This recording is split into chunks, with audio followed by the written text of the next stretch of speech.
Sa buong Kapulaan, 6 na minuto na makalipas ang alas 4 na umaga.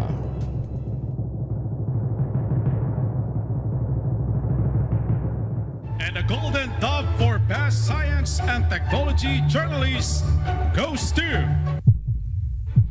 Angelo Palmones, DCRH. Ito na ang 28th KBP Golden Dove Awardee, Best Science and Technology Journalist, si Angelo Palmones sa Magandang Umaga, Pilipinas! DZRH, Magandang Umaga, Pilipinas! Sa DZRH Radio, DZRH TV at DZRH Online. Kasama si Kuya Angelo Palmones. Magandang Umaga, Pilipinas! Biyernes na tayo ngayon, ha? November 21, 2025. Bilis ng panahon. Tapos next 2 weeks. And then next week. Last week na. Tapos December na. Pasko na. Yung mga kawawang mga manggagawang na wala ng trabaho, wala pa rin sweldo. Eh di wala ng bonus. Sa ulo ng ating mga balita, International Criminal Court maglalabas ng desisyon sa hirip na interim release ng dating Pangulong Duterte sa November 28. Mga rally laban sa Marcos administration posibleng pinopondohan daw ng ibang bansa. Nagkakasana ng investigasyon ang Armed Forces of the Philippines at PNP. Anyari na sa inyong intelligence fund. Mga teacher nagbabalak ding mag-rally sa November 28. Dating Bamban Tarlac Mayor Alice Guo guilty sa kasong qualified trafficking. Pinatulang makulong ng habang buhay. 3 sa 7 luxury cars na mag-asawang Diskaya na ibenta ng Bureau of Customs sa mahigit 38 million pesos. Yung ibang buyer, cash ang dala. Serya ng bomb threat sa mga paaralan, iniimbestigahan na ng PNP.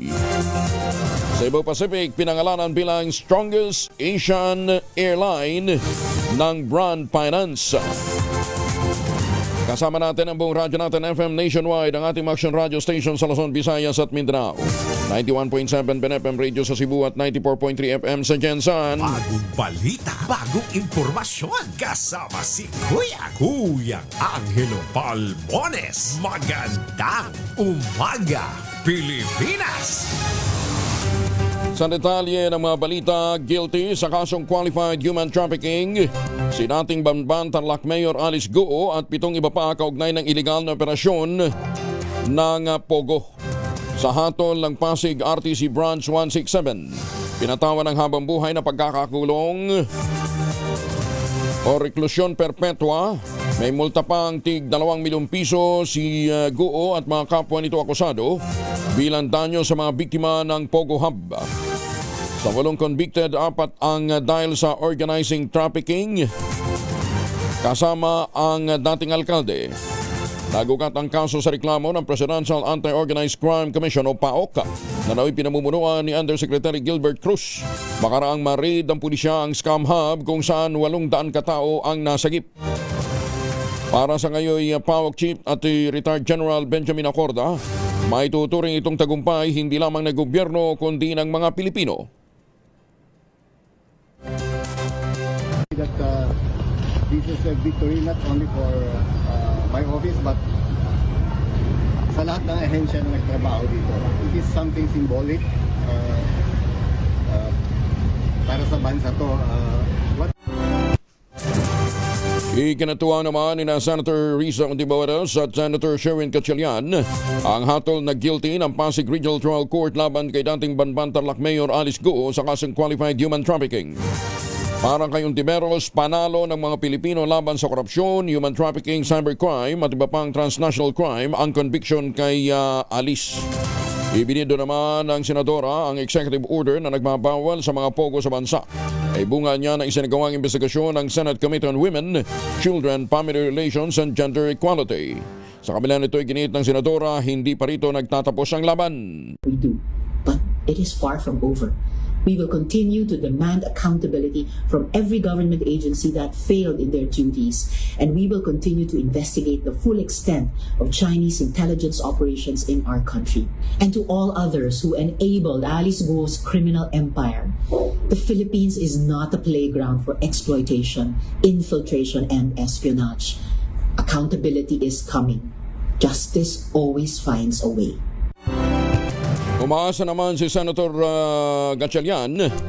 Ang conviction ni Guo ay magpapatibay sa batas laban sa Pogo at magpapalakas sa kampanya ng mga law enforcement agencies upang tuluyang mapanagot ang iba pang uri ng online scam sa bansa.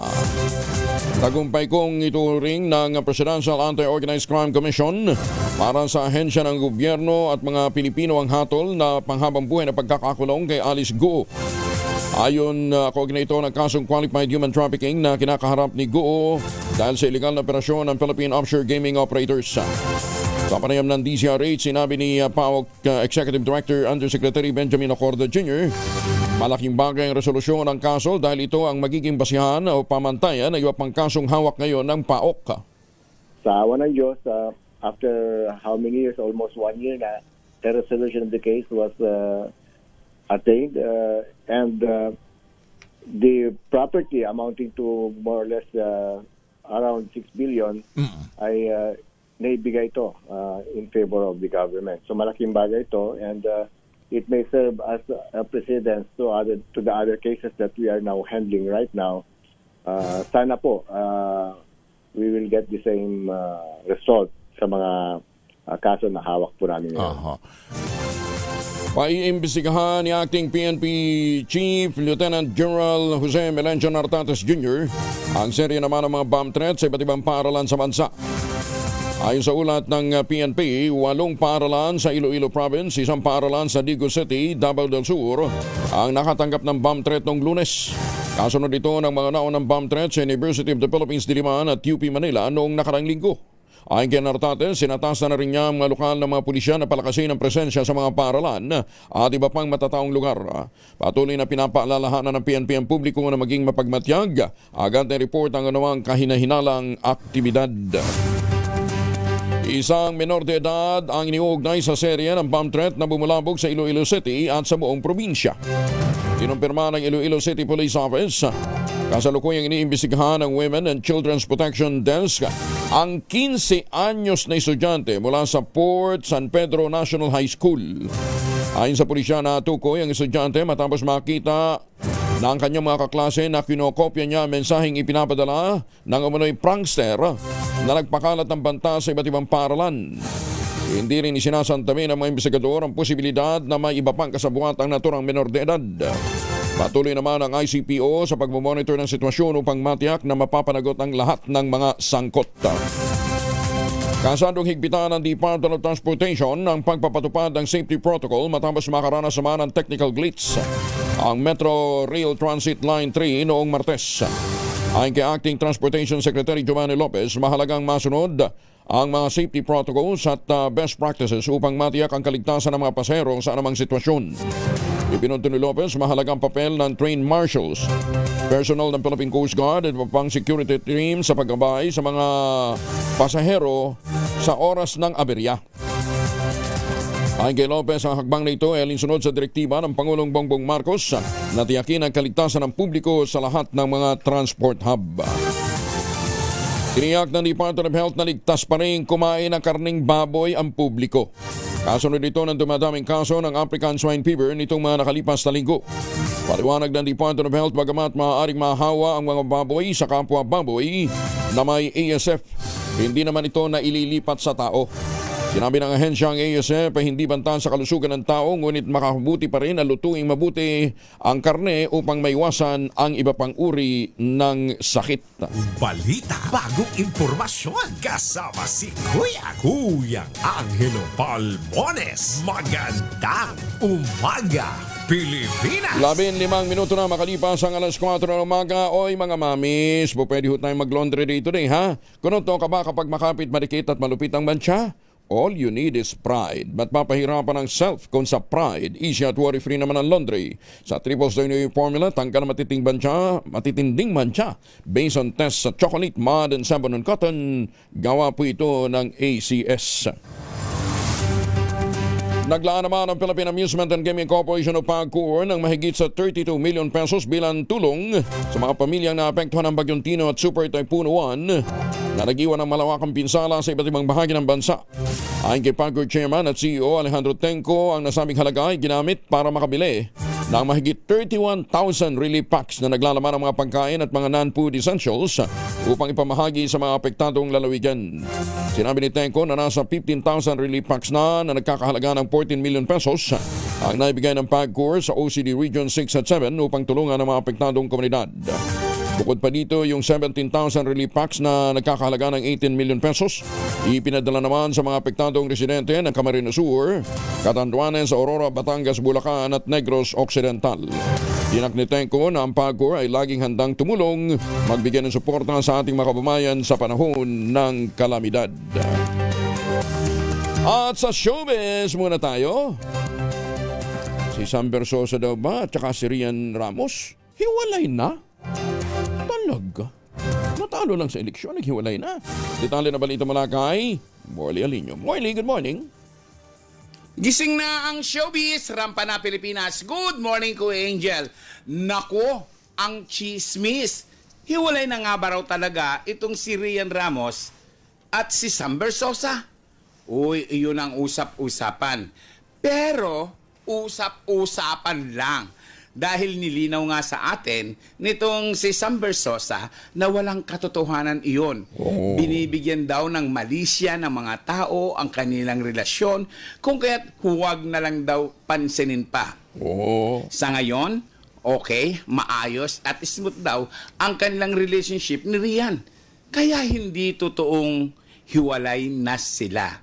Tigil-tigilan umano yung mga pang-iintriga. Tigil-tigilan din umano yung pagsasabi ng hindi katotohanan. Bawal ang fake news.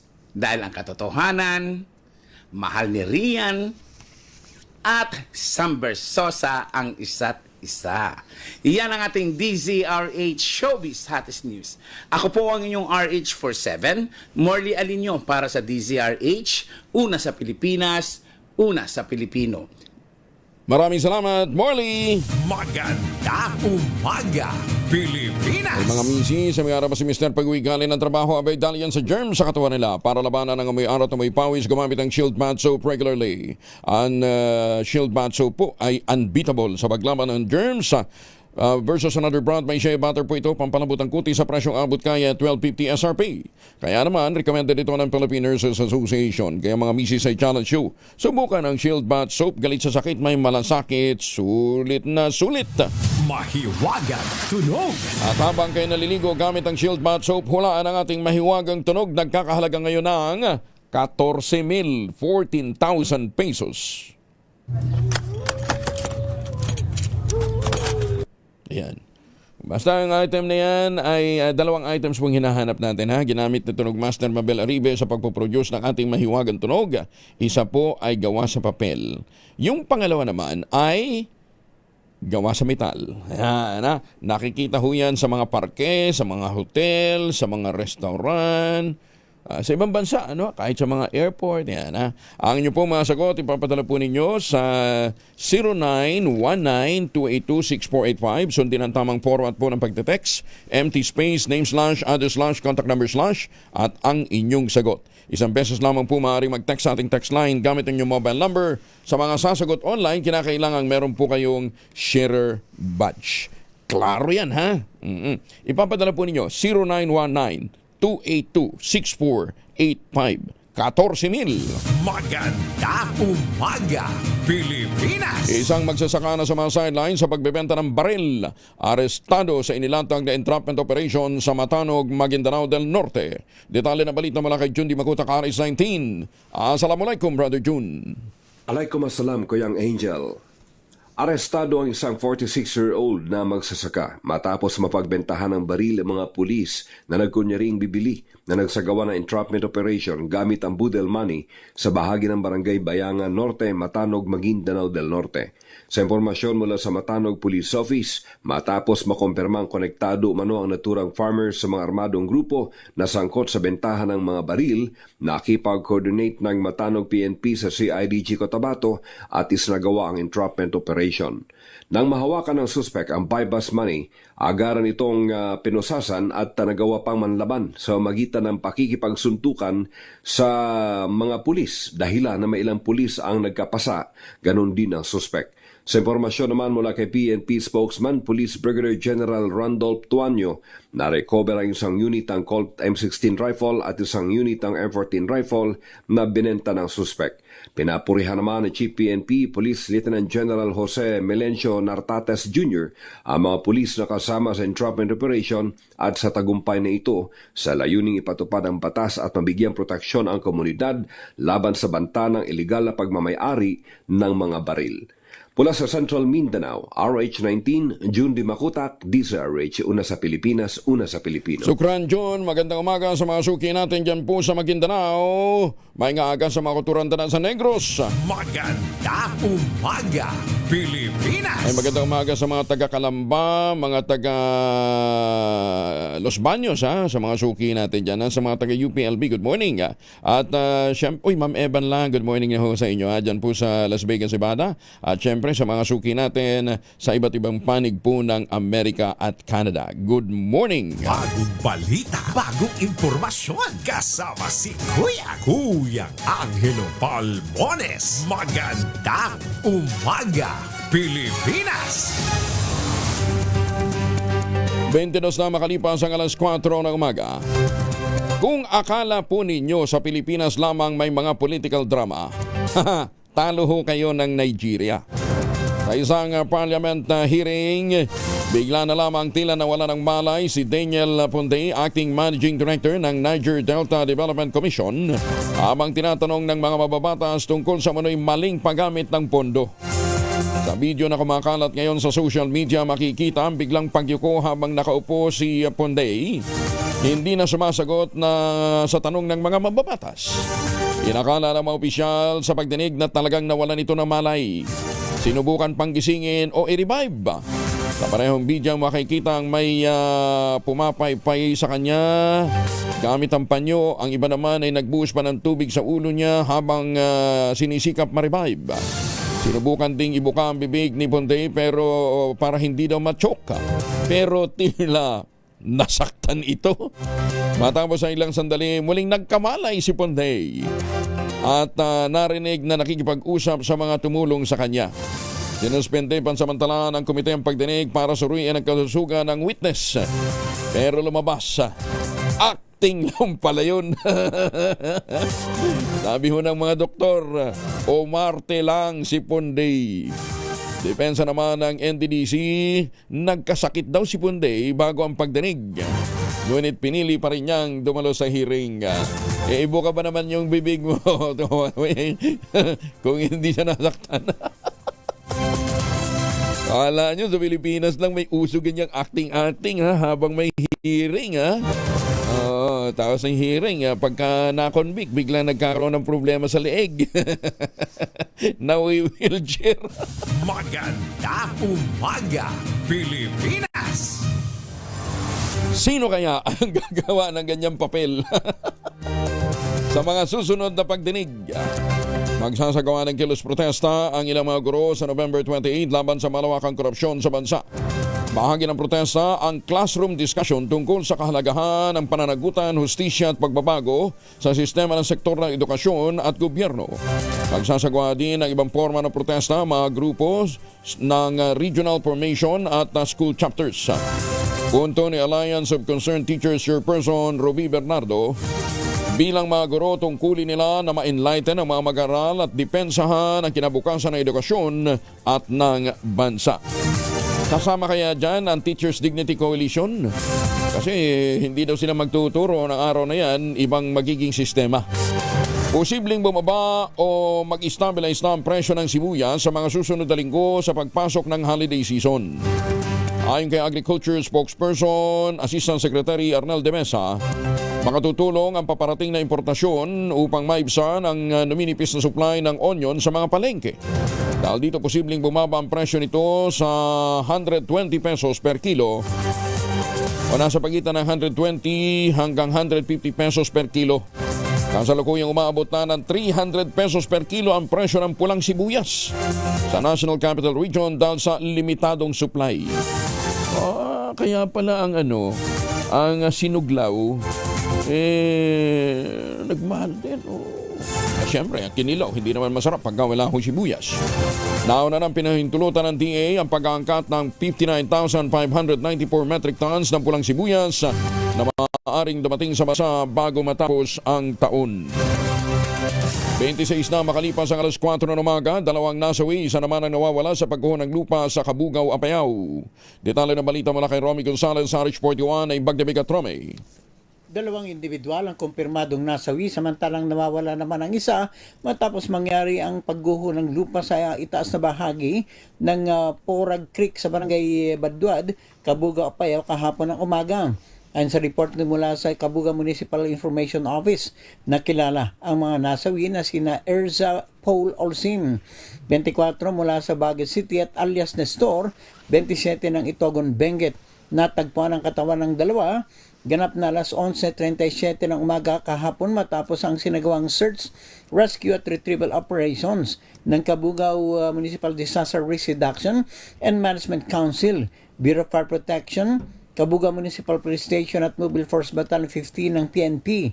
Nagtamo si Ezra Paul at Nestor ng malulubang sugat sa katawan dulot ng landslide na nagresulta sa agarang nilang pagkamatay. Samantala nakilala naman ang nawawalang individual na isang alias Marlo.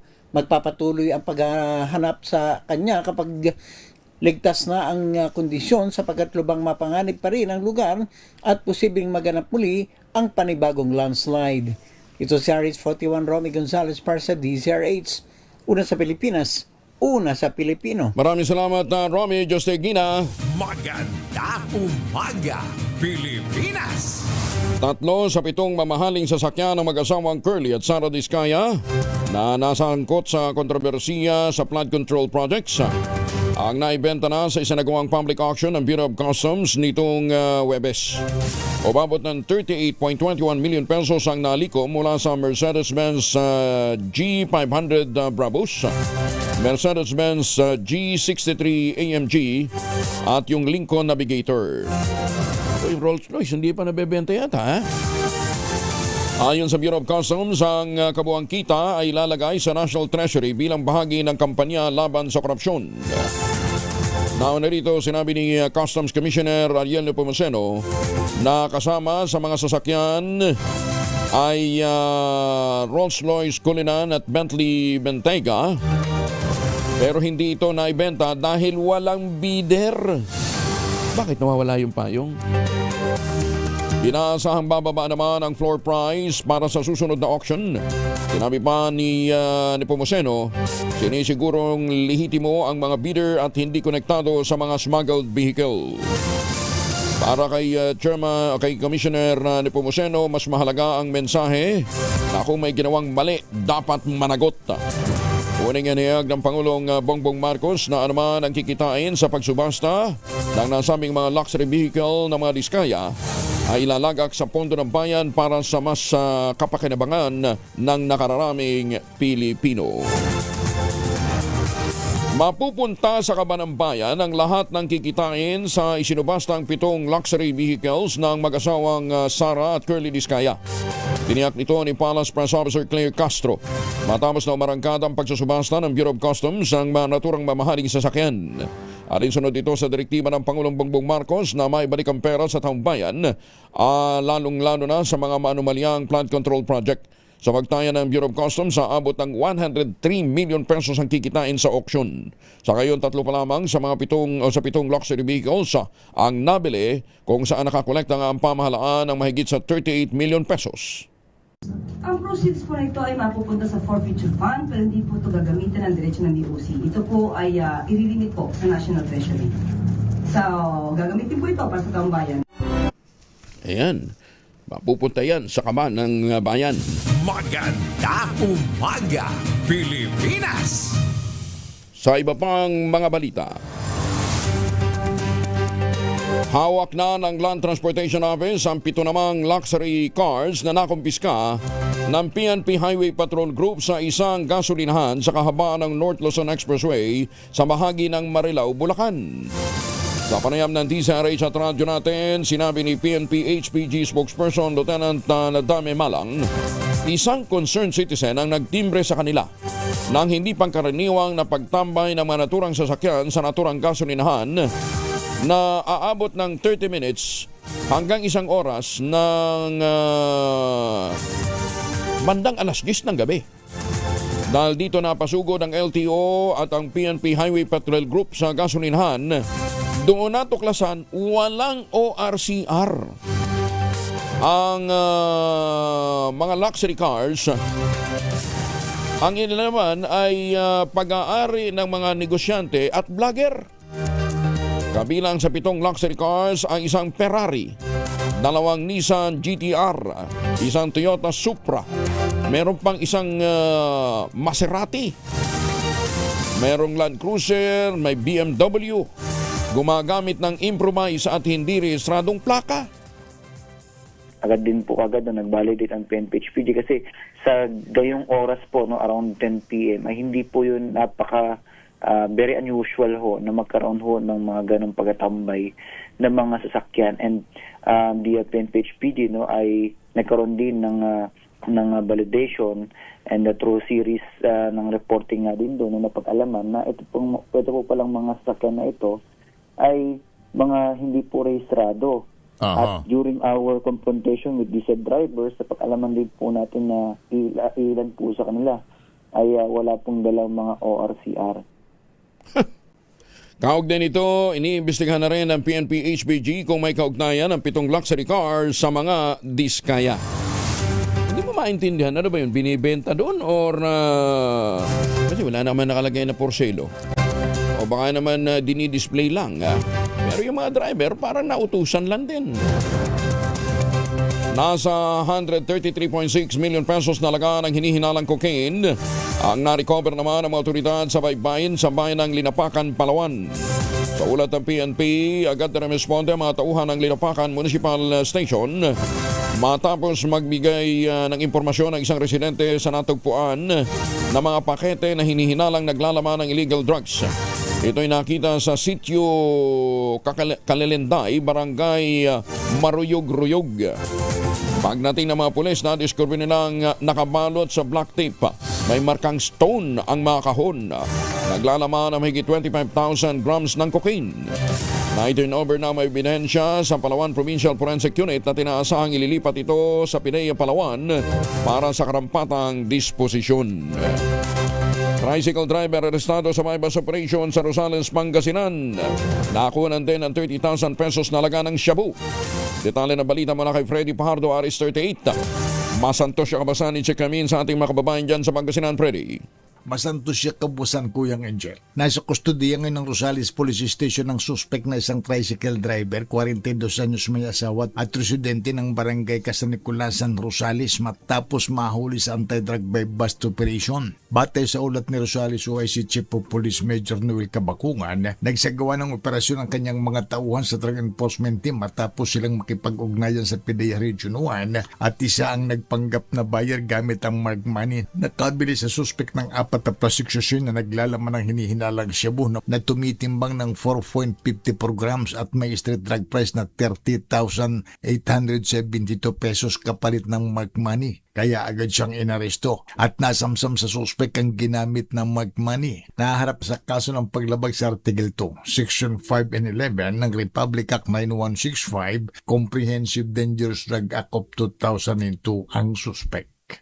Mula sa Action Radio Pangasinan, ito si Freddy Pajardo, Aris 30 Taguulat para sa DCRH Una sa Pilipinas, una sa Pilipinas. Maraming salamat, Freddy. Maganda umaga, Pilipinas! Magandang umaga sa mga taga Santa Maria, Bulacan, sa mga taga Kinapawan City. Good morning sa mga suki natin dyan po sa Taipei, Taiwan, sa syempre mga taga Hong Kong na maaga din gumigising. Good morning. Ingat kayo. Sa lahat ng mga may lakad ngayong araw na ito, huwag kalimutan magbaon ng proteksyon laban sa mikrobyo. May dalawang formulation ng family alcohol na pwede nating pagpilian. Yung family 70% isopropyl alcohol, especially prepared for clinics, hospital, pharmacies, laboratories, pero okay na okay din po yan sa mga households. Very effective sa disinfection at sterilization. Ganyan na bagsik ng family, 70% isopropyl alcohol. Maghapon man natin gamitin, no problem, hindi po manunuyo yung mga kamay dahil meron po itong moisturizer. Yun namang mabagong family rubbing compound improvement cologne. Aba, yan po yung mabagong isopropyl alcohol na ginagamit ng mga masahista, mga barbero, mga doktor, mga nurse, mga kumadrona for sponge bathing and other cleansing purposes. Family rubbing alcohol parang DCRH ibuk na sa mahabang panahon, mabibili sa namang butik at convenience stores nationwide. Family rubbing alcohol, hindi lang pampamilya, pang sports pa. Oy, happy birthday, Asek Cecil Bangcasantos dyan sa France. Maganda umaga, Pilipinas! Tacloban City Mayor Alfred Romualdez muling itinalaga ang RPOC chairperson para sa Eastern Visayas. Detalye na balita mula kay Jimmy Angay-Angay, Aris 32, maupay nga aga, Jimmy. Itinalaga muli na chairperson ng Regional Peace and Order Council si Tacloban City Mayor Alfred Romualdez. Ito ang inanunsyo ng Department of Interior Local Government DILG Regional Office 8 sa pamamagitan ng tanggapan ni Director Arnel Agabi. Si Mayor Romualdez magiging chairperson ngayong taong 2025 hanggang 2028. Ayon kay Director Agabi, na kanyang binati si Mayor Romualdez dahil sa mabuting pamamalakad at commitment sa kapayapaan sa Eastern Visayas. Ang bagong mandato ay nagpapamatunay sa kanyang kakayahan para sa pamunuan ng Eastern Visayas na mapanatili ang kapayapaan sa seguridad sa naturang riyon. Ang City Government ng Tacloban naman nagpahayag ang taos-pusong pasasalamat kay Mayor Romualdez, isang maipagmamalaki na patuloy ang serbisyo hindi lang sa Tacloban kundi sa buong Eastern Visayas. Mula dito sa DYVL Action Radio Tacloban, ito si Arastratito Jimmy Angay-Angay para sa DZRH, una sa Pilipinas, una sa Pilipino. Daghang salamat, Jimmy Angay-Angay. Nagsagawa naman ng kauna-unahang classroom summit ang Department of Education sa Pampanga para matugunan ang backlog. Umabot ngayon ng 165,000 classrooms sa buong bansa. Sa summit, sinuri ng mga stakeholder ang classroom prototypes, nagsagawa ng technical breakout session kung saan tinalakay ang mga mahalagang issue. Kabilang narito ang contractor accreditation, climate resilient na disenyo, mga opsyon sa financing at tamang pagpapatupad ng mga kontrata. Ipinakita rin sa exhibit ang dalawang uri ng silid-aralan, isang standard na DepEd classroom at isang disaster-ready temporary learning space na maaaring gamitin pagkatapos ng bagyo o lindol. Kasabay ng summit, inilunsad ng DepEd ang STRIDE Dashboard o Strategic Resource Inventory for Deployment Efficiency. Isang plataforma na pinagsasama ang mga datos tungkol sa enrollment, staffing at infrastruktura. Ayon kay Education Secretary Sani Angara, layunin itong matulungan ang DepEd Regional at mga Division Office na gumawa ng mas matibay na desisyon kung saan talaga kailangan ng silid-aralan at mga school personnel. Nagbabala naman si Senator Bongo na mauulit ang pagbabawas at paglilipat ang pondo ng PhilHealth sa na tinatawag niya bilang double whammy na makakaapekto sa mahihirap na mga pasyente na walang kakayahang magpagamot. Binigyan din ni Senator Go, isang health advocate at dating chairman ng Senate Committee on Health. Ang pondo ng PhilHealth ay dapat gamitin lamang para sa layuning pangkalusugan at kapakinabangan ng mga nasa vulnerable sector. Ang tinutukoy ni Senator Go ay ang kontrobersyal na paglilipat ng halos 60 million pesos na pondo ng PhilHealth. Binigay ito sa National Treasury at paglalaan ng zero allocation on 2025 sa national budget. Pero yung flood control, bilyon-bilyon. Inilarawan ng senador ang relokasyon ng mga pondong pangkalusugan para sa iba pang gamit bilang morally unacceptable at illegal. Binigyan din pa nito na ang pangangailangan para sa isang transparent at accountable na proseso sa budget, partikular na tungkol sa mga program funds, ay dapat na masiguro. Dahil sa ang mga pondong ito ay vulnerable sa corruption kung hindi malinaw na naka-itemize at ginagamit ayon sa layunin. Dito pa sa Pilipinas, so ang pakinuhin nyo, mga kumukonsin. Ang naididiin ngayon, mga yusek lang. Yung talagang mga malalaking isda.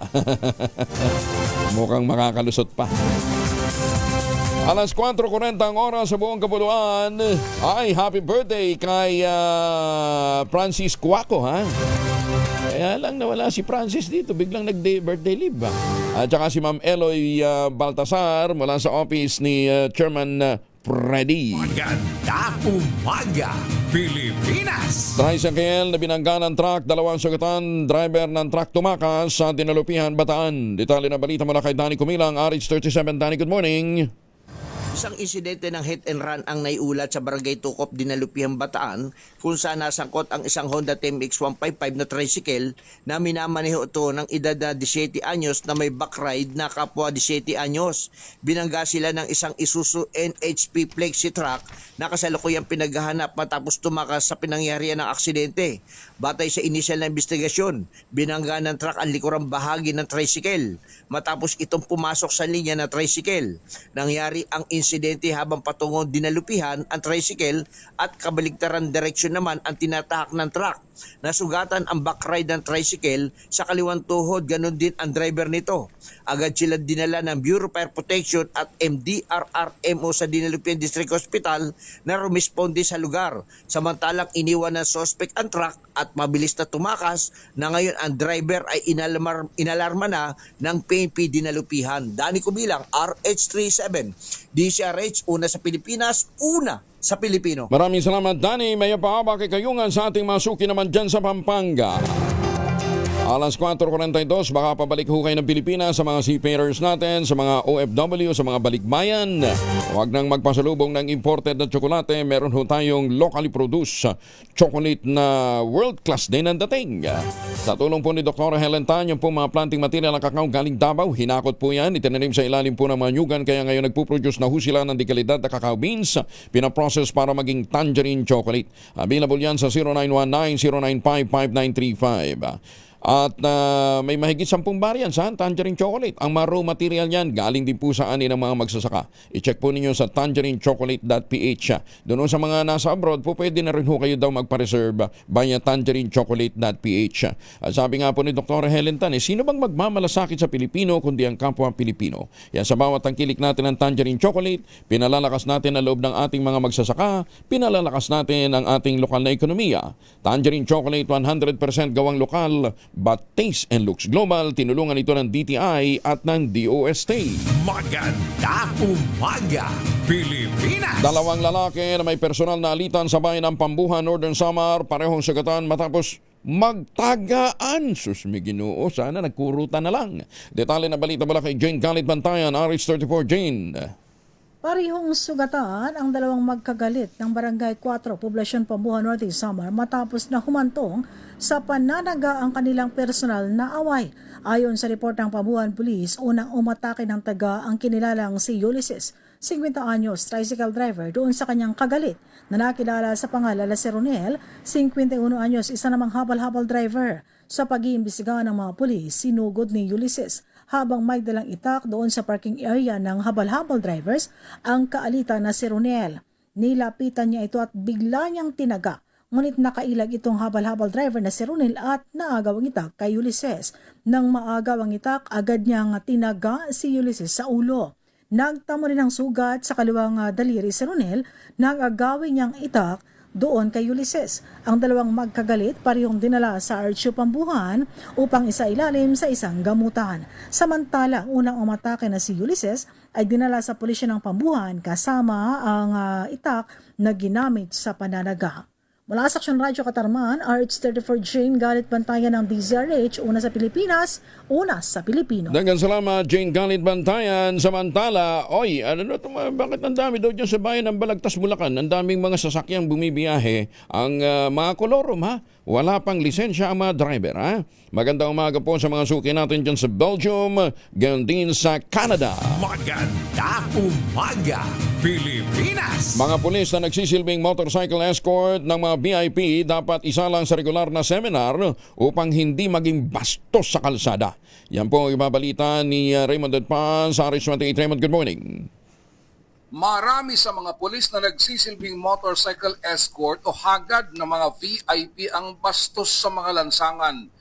Ito ang deklarasyon ni Senate President Vicente Tito Soto III kasunod ng kahilingan na isa lang sa regular na lecture at seminar ang mga hagad ng mga VIP, lalo na ang mga tao ng Police Security Protection Group o PSPG.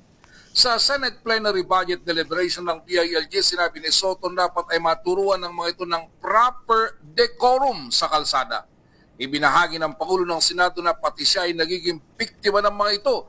Kahit na sobrang traffic, sila ay sirena ng sirena at pati siya na kung hindi number 7 o number 3 ang kanyang plaka ay gustong itaboy. Sabi ni Soto na kung siya na may special plate ay ganoon na lang kung itaboy, di lalo na sa mga ordinaryong motorista. Dapat ay patas lamang ang paggamit ng kalsada dahil lahat naman ay natatraffic. Konforme dito si Senator J.B. Ejercito na malimit din maging biktima ng mga convoy ng mga VIP. Sabi ni PNP Chief Lieutenant General Jose Melencio Nartates Jr., limitado na lang sa 9 na opisyal ang may hagad o motorcycle escort. Si Senate President Soto ay walang security escort at kalimitan siya ang nagmamaneho patungo ng Senado. Narito si SP Tito Soto. Kasi pati minsan tinatabi ng mga agad eh. Siguro naman dapat medyo magalang kung ako na sometimes my plate number is 7, sometimes it's 3. Pero pagdating ng mga hagad at may mga VIP, tabi-tabi kayo lahat, parang gusto pa ako itulak eh. Di ba? So, not me. Ako na yun eh. Dali yun. I can, as a matter of fact, I can do with it eh. Pero yung mga kababayan natin, marami naiinis eh. Nang tinatabi sila. Konting siguro, konting decorum, respectful. Natatraffic kami lahat eh. Sana matraffic din sila. Ito si RH20. Raymond Almas para sa DZRH, una sa Pilipinas, una sa Pilipino. Maraming salamat, Raymond. Maganda umaga, Pilipinas! 48 makalipas ang alas 4, pinangalanan ang low-cost carrier na Cebu Pacific bilang strongest airline brand sa ASEAN region ng brand valuation consultancy na Brand Finance. Ito ay sa katatapos na awarding ceremony sa Singapore. Ayon kay Candy Siyog, Cebu Pacific Chief Marketing and Customer Care Officer, kinilala nila ang tiwala na ibinigay sa kanila at mananatili ang kanilang commitment na magbigay ng mas madali at maginhawang paglalakbay sa mga mananakay. Mas magiging friendlier at mas accessible para sa mga Pinoy at mga travelers sa buong rehiyon. Ito'y sumasalamin na niya sa consistent efforts ng airline na gawing mas accessible ang paglalakbay habang pinapalakas ang tiwala at katapatan sa mga customer sa pamamagitan ng pagpapabuti ng serbisyo, digital transformation at pakikipag-ugnayan sa komunidad. Ang pagkilala ay batay sa pinakabagong pag-aaral sa pagpapahalaga ng brand finance na nakakuha ng mga insight mula sa 175,000 respondent mula po sa 41 bansa. Kabilang na ang 25,000 mula sa Asia Pacific region. Nakamit ng Cebu Pacific ang AAA brand o triple brand rating at brand strength index na score na 86.1.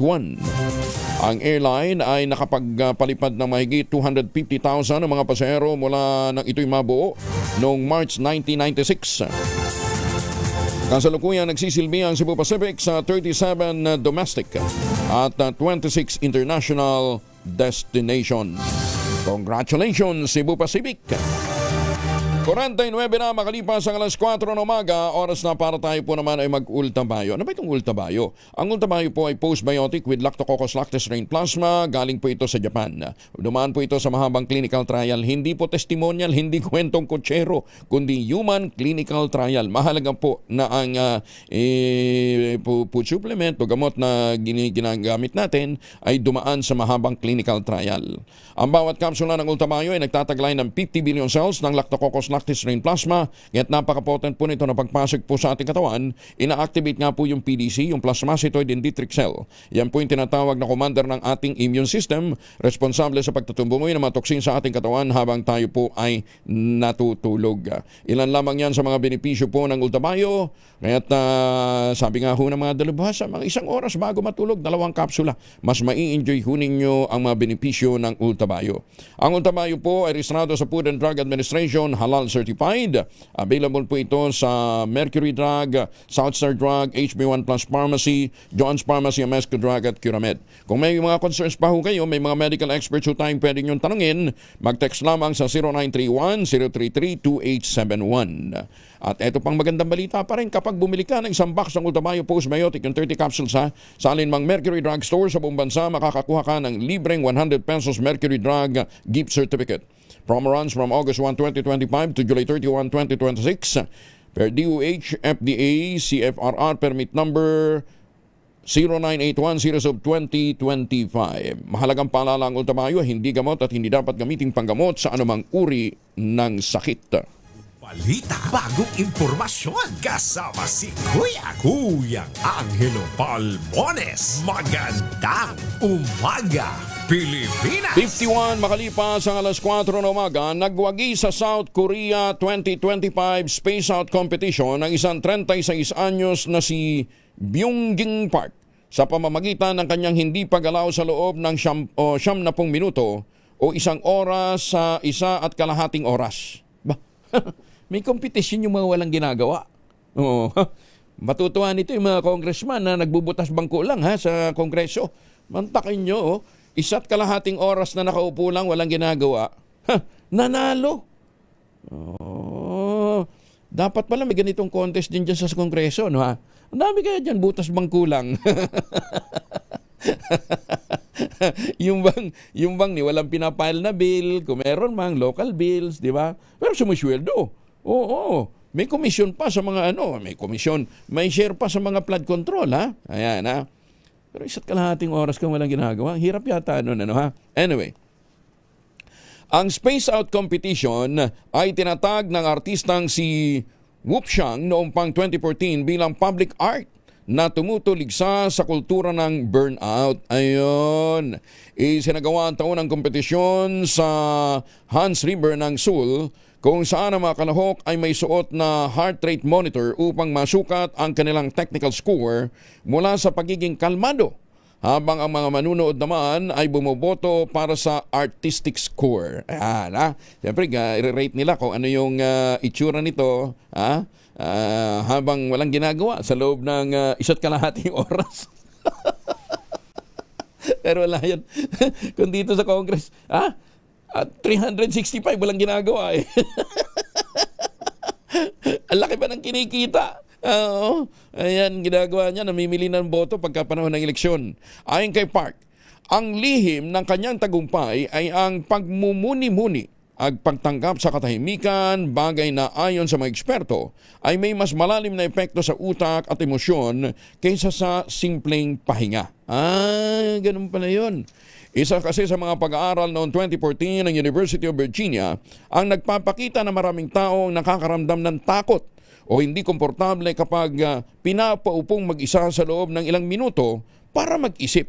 At sa halip ay pinipili nilang magbigay ng bahagyang electric shock sa sarili. Sinabi pa nito na ayon ho sa isang neuropsychiatrist, tulad daw ni Handsome Park ng Seoul National University, ang pagiging still o hindi pagkilos, pagmumuni-muni ay maaaring magsimula ng aktibidad na tinatawag na default mode network ng ating utak. Isang network na nag-uugnay sa pag-iisip, paglutas sa problema at emosyonal na proseso. Ayan. Ang turo sa amin dito ni Professor Moratonon, sa AIM, Serendipity Walk. Pero dapat, pagka ikaw daw nagmumuni-muni, walk yun, hindi yun nakatungangalang. Ang sabi naman ni Professor Andy Piraria, kinakailangan pagka nagmumuni-muni ka, dapat productive ka. Ayan, Hindi ka mukha ng ibang, sabi ko nga sa inyo, dami dyan sa Kongreso, paikot-ikot lang, wala namang ginagawa. Tapos pa high-five, pa fish bump, ayan. Hindi ho yan ang trabaho niyo. Ang trabaho niyo maglimbag ng batas. Bumuo ng batas. Iba kasi okay na. Pagkat mayroon ng flood control project, happy na doon.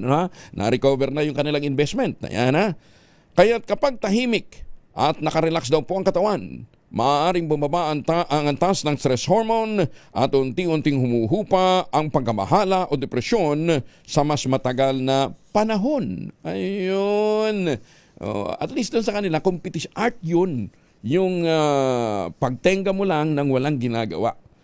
Pero wag yung gagawing habit Kung araw-araw naman nakatunga nga ka at walang ginagawa, katamaran na yan. Magandang umaga, Pilipinas! Malacanang itinangging may internal investigation sa lahat ng mga miyembro ng gabinete. Wala pala. Akala ko baka may tsugian So ano yun, may humirit lang? Detalye ng balita mga kay Let Narciso, Irish 14. Let, good morning. Wala umanong internal investigation na ginagawa ang Malacanang sa mga miyembro ng gabinete. Pahayag ito ng palasyo kasunod ng ipinatupad na balasahan ni Pangulong Ferdinand Marcos Jr. sa ilang matataas na opisyal. Ayon kay Palas Press Officer Claire Castro, maaaring ang isinasagawa ng Pangulo ay performance review na regular namang ginagawa. Hindi rin nakikita ni Castro ang pangailangang maimbestigahan ang cabinet members patungkol sa anomalya sa flood control projects. Sabi pa ng opisyal, hindi ibig sabihin ng balasahan na lahat ng cabinet members ay isinasailalim na sa investigasyon kaugnay ng korupsyon sa gobyerno. Kasabay nito binigyang diin ng palasyo na normal ang mga pagbabago sa gabinete dahil nagsisilbi ang mga ito at the pleasure of the President. Ito si Let Narciso para sa DZRH. Una sa Pilipinas, una sa Pilipino. Maraming salamat, Let. Auntie Claire, siguro pinakamaganda mag-relax ka bago humarap sa press con. Minsan kasi nagiinit ng ulo ni Auntie Claire. Kasi naman yung mga reporter din ng Malacanang press corps, malupit din magtanong. Pinoprovoke din si Auntie Claire kuminsan. Patuloy naman na iniimbestigahan ng gobyerno ang impormasyon na pinupuntahan umano ng mga dayuhan ng mga pagkilos para pabagsakin ang administrasyon. Tawag na ito ng posibilidad na foreign-funded ang ilang kilos protesta gaya ng kamakailan ay EDSA Rally na pinangunahan ng United People's Initiative. Karamihan nag-attend doon sa United People's Initiative mga retiradong mga opisyal ng Armed Forces. Sa press briefing, sinabi ng Palace Press Officer na si Undersecretary Claire Castro, iniimbestigahan na ng AFP ang naturang posibilidad katuwang ang Philippine National Police. Kung may katotohanan at makikita po sa kanilang pag-iimbestiga na foreign-funded itong kanilang isinasagawang rally, masasabi po natin ito'y pagtataksil sa bayan. At hindi po nararapat ito na pinanghimasukan tayo ng ibang bansa. Ang politika natin ay mukhang pinanghihimasukan na ng ibang bansa. So, hindi po maganda. Sana hindi po lumalim pa ang itong klase mga aktibidad kung nagpopondo lang naman din po ay ibang bansa. Ayan. Kailan ba tayo hindi pinakalaman ng Amerika? Yan, declare naman, Kailangan pa ba ng intelligence dyan? Alam naman natin, di ba? Bakit na bumagsak si ERAP, di ba? Bakit na dala sa nagkaroon ng People Power One? Alam naman natin kung sino mga backer nun. Anong bago? Kaya lang nakapagtataka, bakit mo kinakailangan isa publiko agad yan? Magsimagawa muna kayo ng investigasyon. Pagka may findings na, saka ninyo ibigay sa publiko, hindi yung duda namin, merong ganito. Para kipa at ang laki-laki ng intelligence fund ng Armed Forces of the Philippines. General Browner, saan ba napupunta yung pondo ng mga sundalo natin? Magandang umaga, Pilipinas! Alamin muna natin ang magiging lagyan ng panahon mula kay Dan Villamil mula sa Pag-asa. Dan, good morning! Good morning po Sir Angel at sa ating mga takasubaybay sa DZRH. Ilang bahagi na ating bansa ngayong araw makaranas ng mga pagulan nadulot ng iba't ibang weather system. Una, dahil sa epekto ng shear line o yung salubungan ng mainit at malamig na hangin, makakaranas tayo ng mga pagulan sa may Cordillera at malaking bahagi ng Cagayan Valley. Kaya sa mga lugar na ito, especially dito sa lalawigan ng Cagayan, Apayao, Kalinga at Isabela, patuloy po tayong maging handa at alerto sa mga banta ng possible flooding or landslides dahil sa mga susunod na araw ay tuloy-tuloy ang pag-ulan na ating mararanasan. Dahil naman sa Intertropical Convergence Zone, magpapatuloy rin yung mga pag-ulan dito sa southern portion ng Mindanao, sa mga rehiyon ng Zamboanga Peninsula, Barm, Soc-Sargent, Davao Region, at sa Palawan. Ito namang easterlies o yung hangin na nanggagaling sa Karagatang Pasipiko, magdudulot rin ng mga pag-ulan sa Quezon at sa Aurora. Hanging amihan o yung northeast monsoon, makakaranas tayo ng mga kaulapan at pag-ulan sa Ilocos Region at sa Batanes. Sa Metro Manila at nalalabing bahagi na ating bansa, magpapatuloy pa rin itong generally fair weather ngayong araw, partly cloudy to cloudy skies. Nandiyan pa rin yung mga tsansa ng usual afternoon to evening na mga rain showers or thunderstorms. Sa atin namang sea condition, may gale warning pa rin tayo nakataas sa seaboards ng Northern Luzon. Kaya sa ating mga kababayang mangingisda at may mga maliliit na sasakyan pandagat sa area na ito, huwag po muna tayong pamalaot dahil makakaranas pa rin tayo ng maalong karagatan na dulot ng hanging amihan. Sir Angel? Dan, ibig mo sabihin itong manipis na parang cloud cluster dyan sa may bandang norte, malakas na ulan yan? Opo, so ito pong nakikita nating kaulapan, no. Yan po yung shear line, no, kung makikita natin. Sa surrounding area niya wala masyadong kaulapan. Yung kaulapan na po yan po yung kumbaga axis o yung convergence na kung saan nagmi-meet yung ating northeast monsoon at easterlies. Yun yung mag-iipon ng tubig. Yes po, yan po yung magdudulot ng mga pagulan sa eastern section po ng Northern Luzon. Oo. Tapos may paparating ba? Nasa labas pa ng power line, may may mga cloud cluster din. Yan po yung ITCZ, Sir Angel, no. So sa ngayon wala pa namang low pressure area na monitor. So as of now masyadong disorganized pa yung mga kaulapan na ito. Pero patuloy pa yung pag-monitor natin, no, since noon itong ITCZ bilang breeding ground ng ating mga low pressure area. Oo nga, nandyan sa may bandang ng ibaba ng Mindanao eh. Di ba? So malaki yung probability by next week mag-develop ito sa low pressure? Possible po since ito pong ITCZ umiiral, tapos as a breeding ground po siya ng mga low pressure area. Usually dito po nagagaling yung mga namumuong bagyo. Pero as of now wala pa po tayong nakikitang or minomonitor na low pressure area since hindi pa po gaano organized yung ating convection. Pero kota na tayo, di ba? Kota na tayo for November? Nakadalawa na po tayo for November, tapos yung initial projection pa natin ay 2 to 3. So possible po bago matapos yung buwan na ito ay may asad pa po tayo isang bagyo. Nako. Dan, ingat kayo dyan ha. Maraming salamat for joining us. Thank you po, Sir Angel. And si Dan Villamil mula po sa Pag-asa. Maganda umaga, Pilipinas! Binigyan din naman ng Government Service Insurance System o GSIS ang malaking papel ng feedback ng mga miyembro sa pagpapatupad ng reforma sa ahensya sa ginanap na 2025 GSIS NCR Stakeholders Dialogue sa Bios Hotel Convention Center sa Quezon City. Ayon kay GSIS President at General Manager Rick Veloso, ang direktang pakikipag-ugnay ng mga miyembro ang nagsisilbing gabay sa patuloy na pagpapabuti ng serbisyo. Isa sa mga reforma ang kanyang binanggit ay pagtanggal ng down payment para sa mga miyembrong nais na bilhin ang GSIS Housing Unit na kasalukuyan na nilang inuupahan. Malaking bahagi ng programa ay nilaan sa open forum kung saan nakapagtanong ang mga miyembro at mga kinatawan ng ahensya ukol sa programa, polisiya sa pautang, usapin sa pensyon at digital na serbisyo ng GSIS.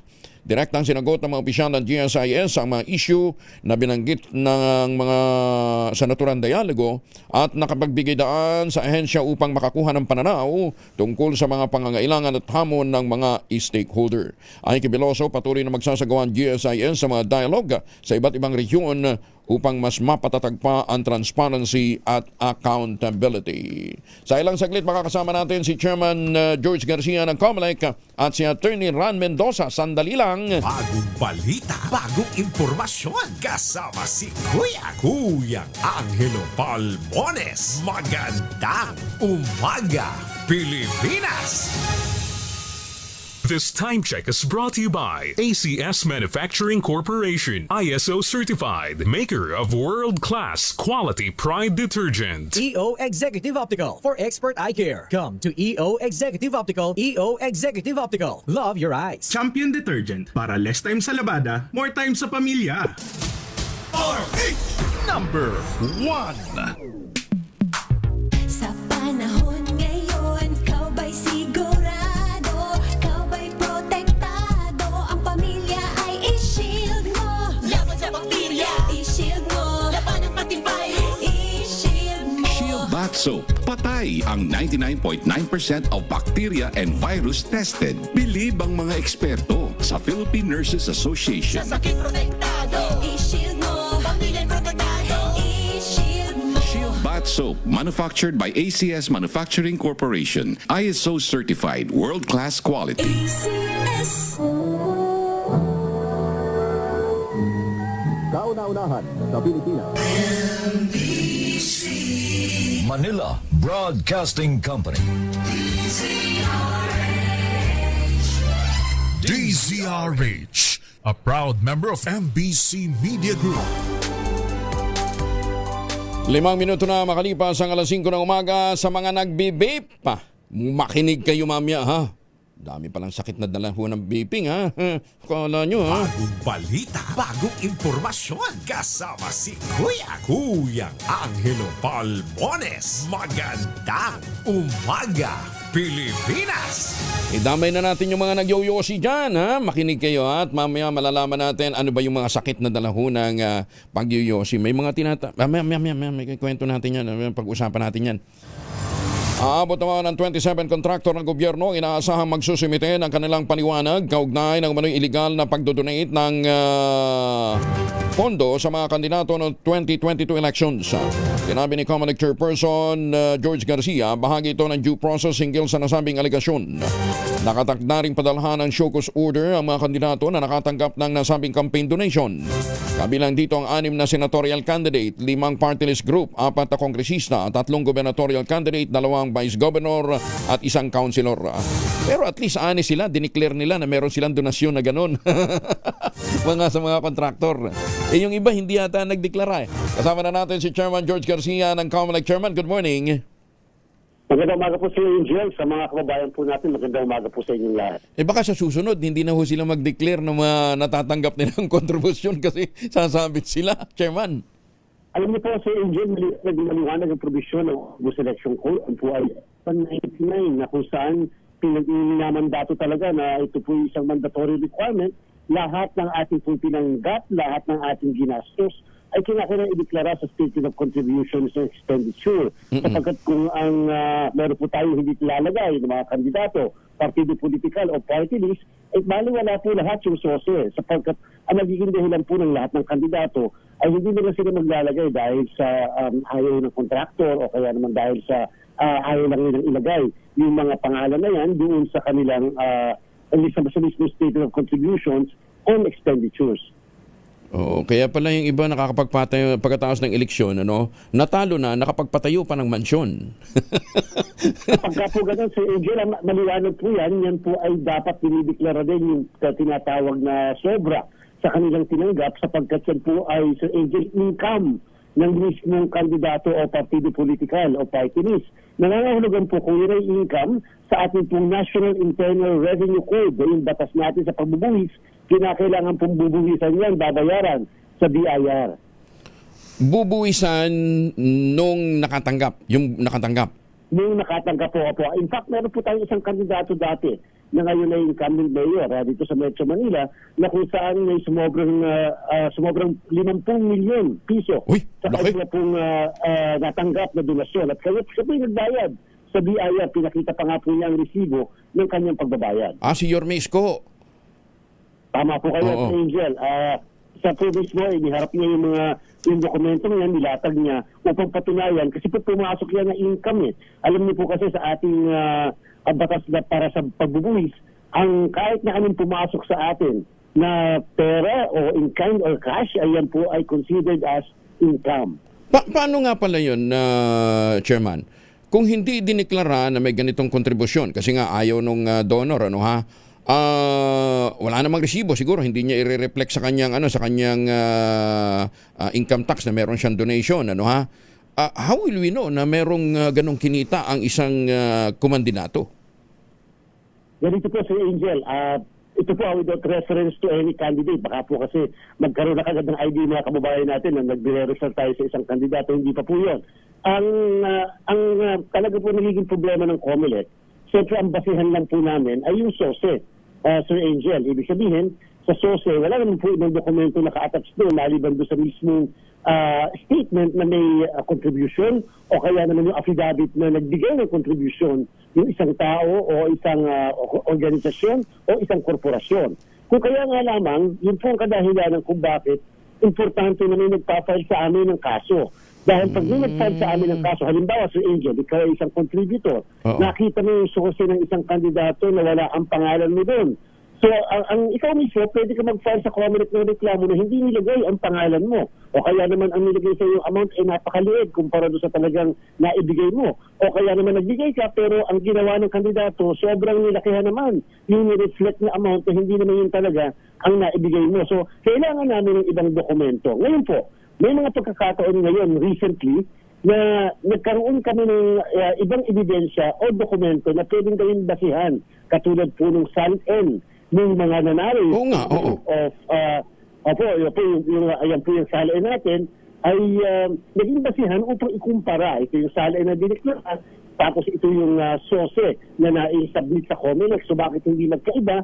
Bakit lumalabas? Wala halimbawa bigay na contribution, wala naman nagbigay, pero bakit ang SALN mas mababa kumpara doon sa nagastos na napakalaki halimbawa sa SOSE. So, hindi pa po guilty yan sa Angel, gusto natin sabihin ng mga kababayan natin, pero hindi po ba maganda rin na maipaliwanag sa atin. Ang SALN mo, 50 pesos bakit ang iyong SOSE na nagastos ay 200 piso? So, para doon sa 27 na binabanggit ho ninyo, may nagsumite na ba earlier? Wala pa po si Angel. Inaasahan natin ngayon talaga magsusumiti ang iba dyan.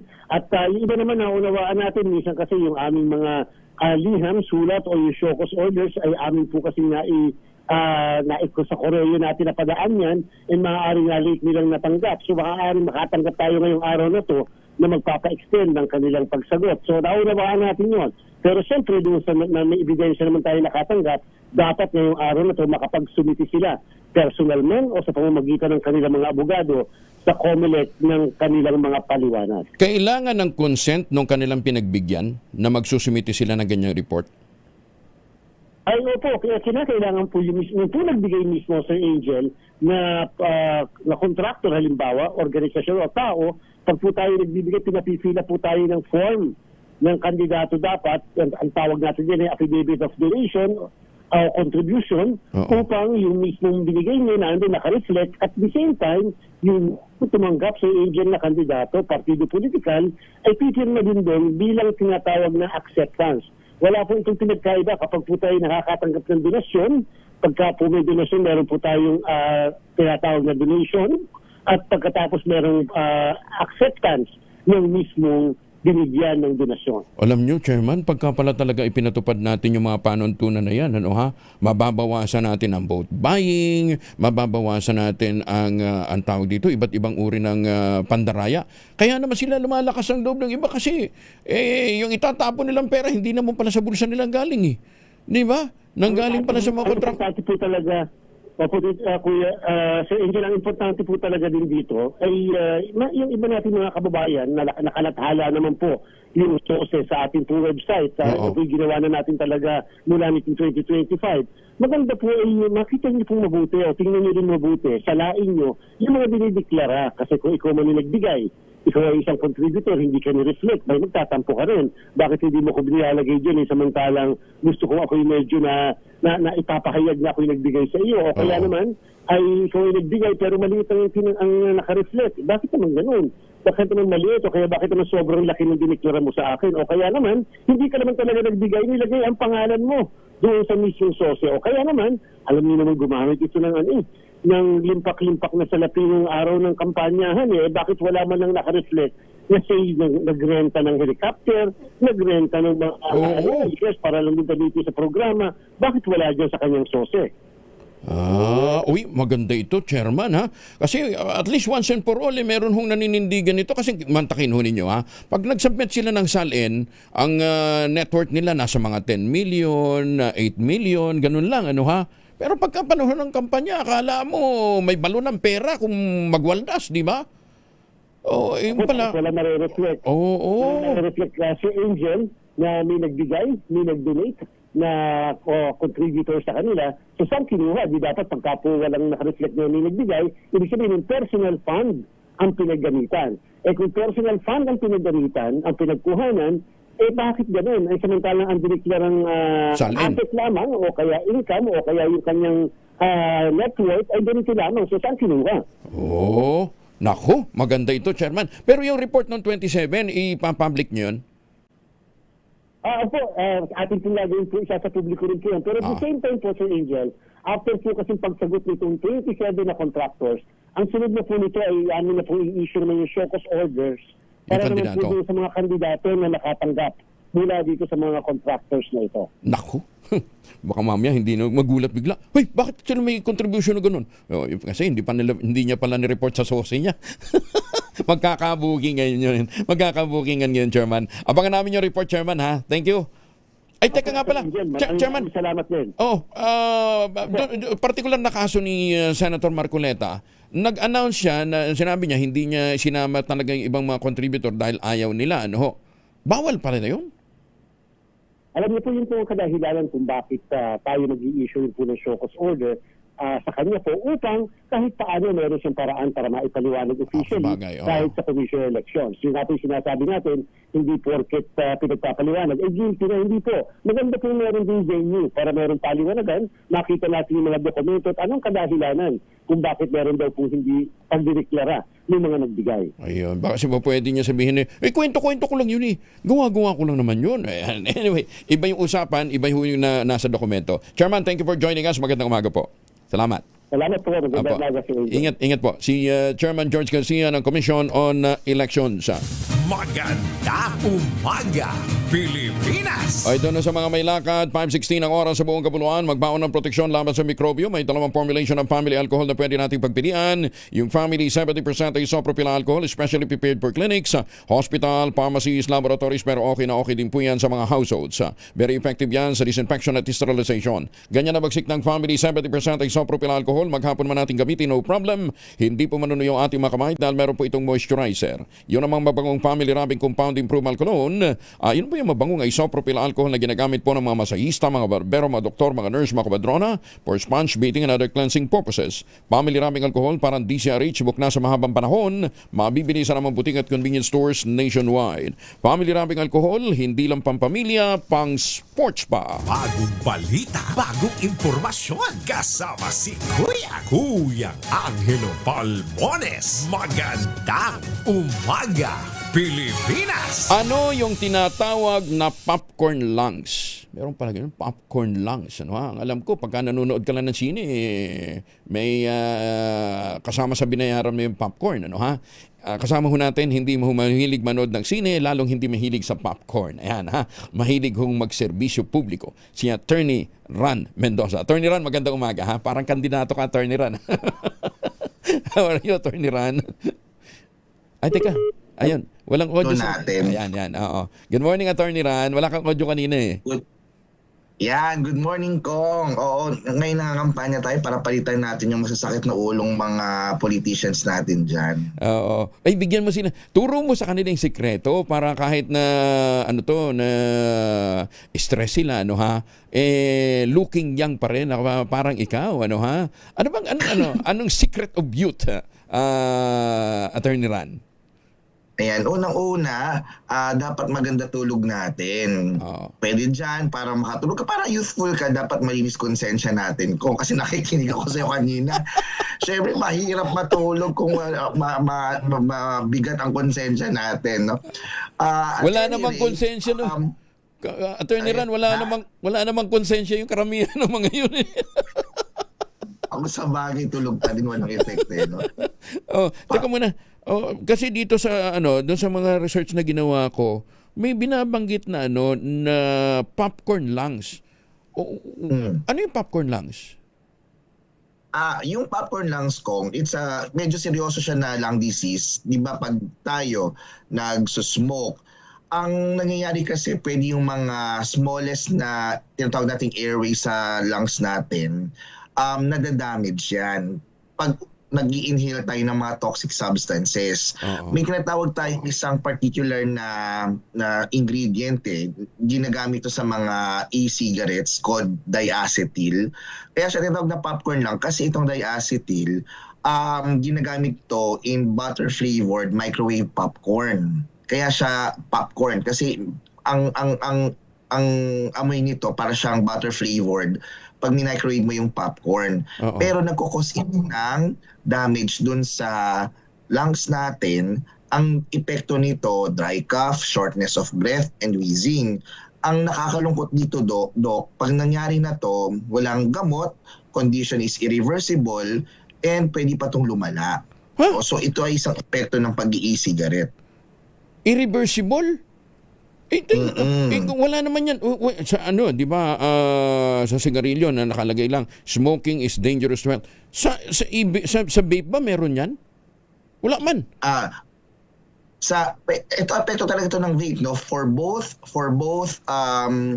smoking and vaping, may mga talagang permanent damages. Sa vaping, ang kasama dyan would be popcorn lang. Sa smoking naman, scarring, no? Nagkaroon ka ng peklat sa lungs mo, nahihirapan itong magkaroon ng exchange ng oxygen sa carbon dioxide, mahirap kang huminga. Anong epekto niyan? Nagtutubig yung lungs mo, mahihirapan yung puso mong mag-pump kasi kailangan mag-pump kasi nina-effective yung paghinga mo para ma-oxygenate yung katawan mo. Epekto po talaga yan both ng vaping at smoking. Sa sigarilyo may second-hand smoke. Sa vaping may ganun din? Yes, meron din pong second-hand vaping. Pero po nicotine po yung natatransfer. Ang difference po kasi sa smoking, ang smoking nangyayari pag may sinusunog ka. Sa vaping naman, ang ginagawa, may hinihit ka to make aerosol. Kaya sinasabi ng iba, baka mas safe kang vaping kasi vapor lang naman, parang water vapor lang, no? Yun po yung misconception. It's just a different form po ng matter, pero still harmful pa rin, no? Yung vaping natin. Iba lang yung form. Pero ang pipirwisyuhin nun, yung nagbe-vape lang, hindi yung kanyang katabi. Meron din po tayong tinatawag na second-hand vaping What happens doon sa katabi niya na naka-inhale lang?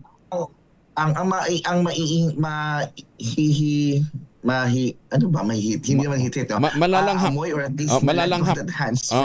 Malalanghap would be the aerosol that contains the different chemicals. Yung pwedeng chemicals na kasama nung vapor, kasama na dyan nga pwedeng may diacetyl kasi po yung basic contents ng e-liquid, no? Yung nilalagay sa vape juice, may flavoring dyan, may nicotine, may propylene glycol, tsaka glycerin. Yun yung gumagawa ng vapor.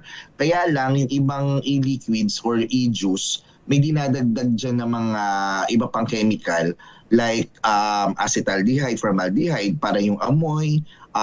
Pwede rin magkaroon ng acrolein kasama ng diacetyl, diethylene glycol. Ito naman nagkukos ng lung disease. Yung acetaldehyde, formaldehyde, nagkukos naman siya ng cancer. Pwede siyang matransfer kasi aerosol siya So pwede siyang sumama sa hangin. Nako. Yung iba pwede siyang luto ng second-hand vape. Yung iba pa naman, Attorney Ran, nagbe-vape sa loob ng sasakyan. Kaya sabi hindi naman ako nag-i-smoke. Nagbe-vape ako. Pero nandun pa rin yung anak. Yung pala po pwedeng mag-trigger pa rin yan ng second-hand vaping. Pwede pa din talaga. Naku.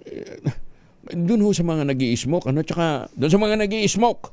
Sa mga nag-i-smoke, gusto nyong manigarilyo, kayo na lang, huwag kayong mandamay ng ibang tao, Iba kasi, makapamirwisyo. Anyway, kasi baka lalo magalit sa ating mga nanonood at yung mga nakikinig na naninigarilyo.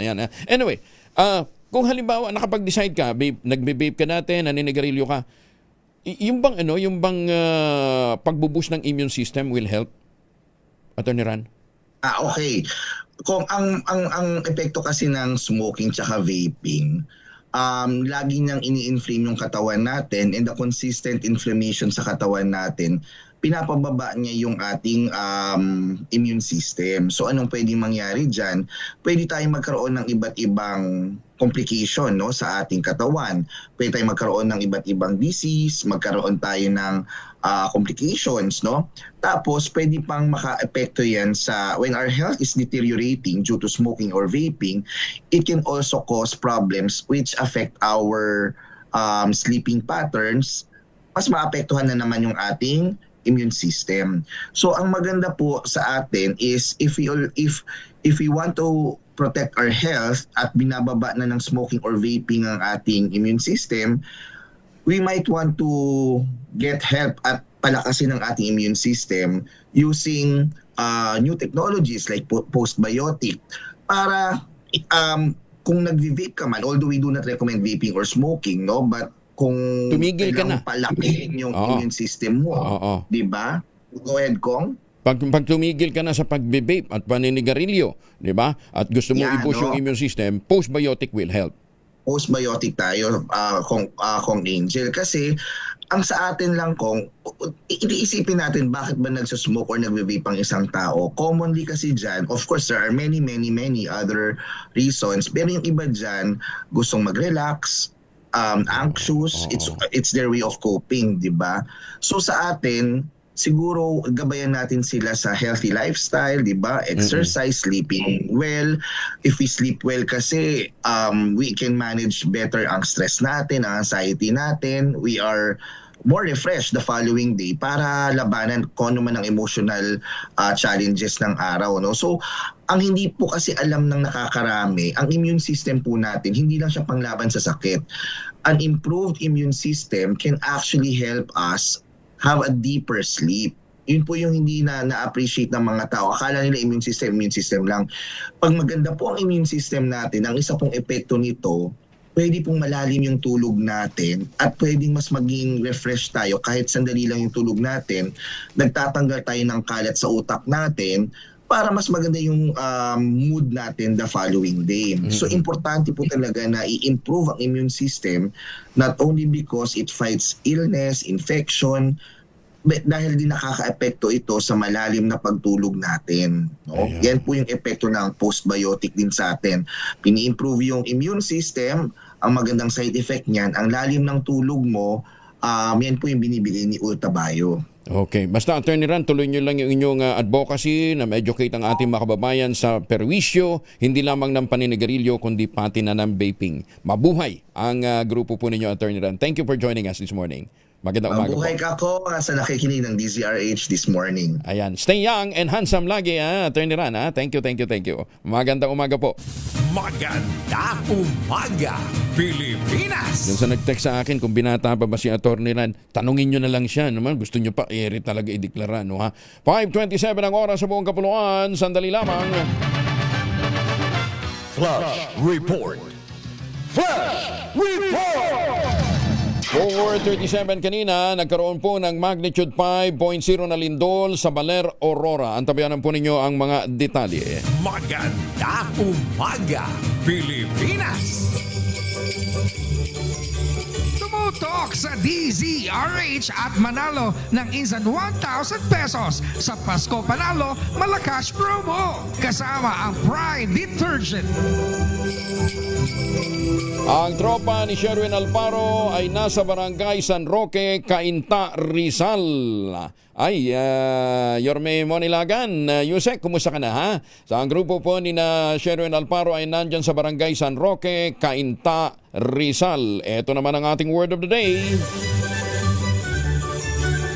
Ready na ba kayong tandaan ang ating word of the day para manalo ka ng DZRH mini component?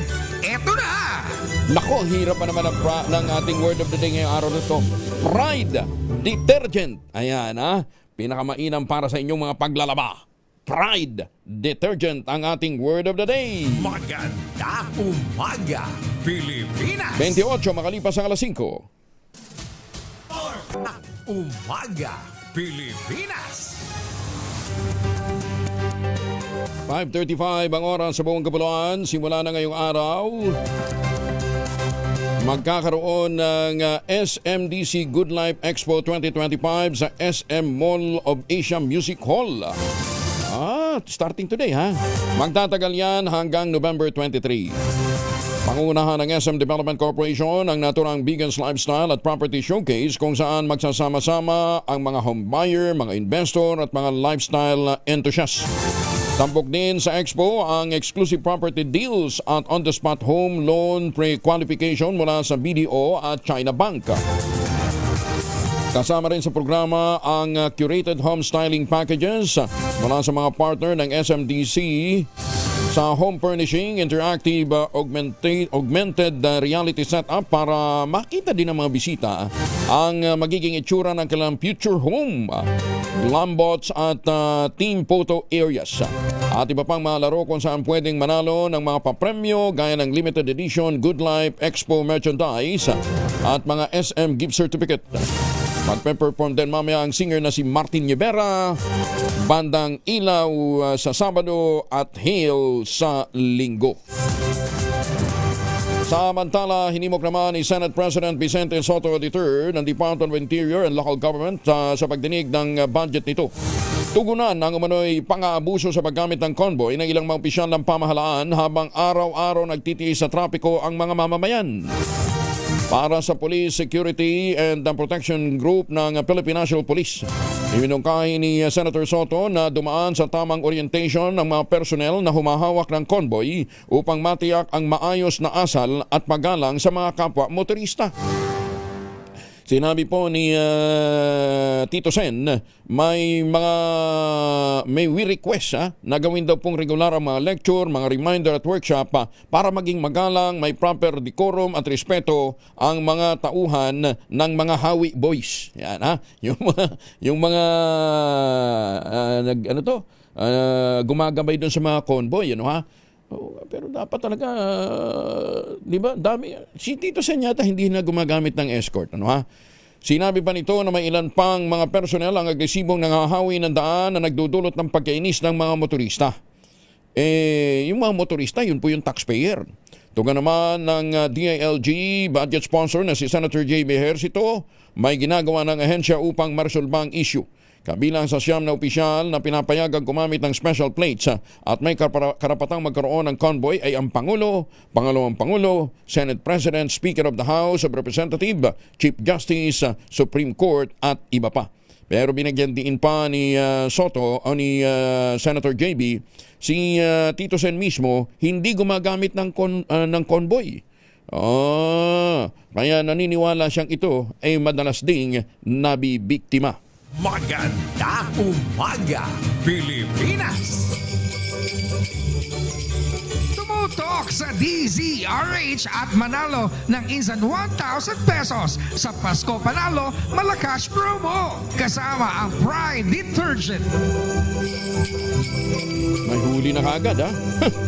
Ito, walang Hawi Boys ito, wala itong convoy, ano ha? Pero may huli na kaagad si Sherwin Alparo. Sherwin! Yes, Kuya Angel, it's Friday, kaya naman it's Pride Day dahil mamimigay tayo ng maswerteng premyo sa ating lucky listener ngayong umaga. At dito nga sa Barangay San Roque na magpepiesa na sa December 1 dito sa Cainta, Rizal, nahuli na, pangalan nyo po? Ryan Publico. Si Tatay Ryan Publico pero pribado ang kanyang premyo. Sa kanya lang yung premyo ngayong umaga. Tatay Renato? Ano ba? Ryan. Tatay Ryan. Nalito ka agad. Tatay Ryan, kung talaga nakikinig ka kanina sa announcement ni Kuya Angelo, ano ang ating word of the day? Pride Detergent. Pride Detergent! Dahil nakuha mo ating word of the day, ang hirap nun ha? Ating mini component! Ang hirap yan, nakuha. Para sa yan. At syempre, grabe, may kasama pa yung 1,000 pesos para yan sa iyo, Kuya Ryan. Right. Thank you very much po. Thank you sa Pride tsaka sa DCRH. At syempre, hindi lang yan. Meron ka pang DCRH t-shirt. At syempre, DCRH Noche Buena basket mula yan sa DCRH. Yan. Thank you very much po. Merry Christmas po. Thank you. O, diba? Talaga maaga ang Pasko at maaga ang lakad mo kasi maghahatid ka pa ng anak. Opo, service bata. Kaya maghahatid pa ng anak sa eskwela. Pero bago maghatid, nanalo na kagad sa pagkakinig lamang sa DZRH. Kaya naman sa mga nais manalo ng 1,000 pesos, lagi tumutok sa DZRH. Baka kayo nasusunod nating winner sa DZRH Pasko Panalo Promo. Live mula dito po sa Cainta, Rizal. DZRH, Pasko Panalo promo hatid sa atin ng Pride Detergent. Ako naman, Sherwin Bata Alfaro, Deezer H, una sa Pilipinas, una sa Pilipino. Galing niya, Sherwin, nahulaan niya yung ating quote, word of the day. Ang hirap nun. Pride Detergent. Tutok lang, tutok na sa Deezer H Radio, Deezer H Facebook, Deezer H YouTube, at Deezer H TV. Baka ikaw na ang susunod na winner sa Deezer H Mas Malakas Promo!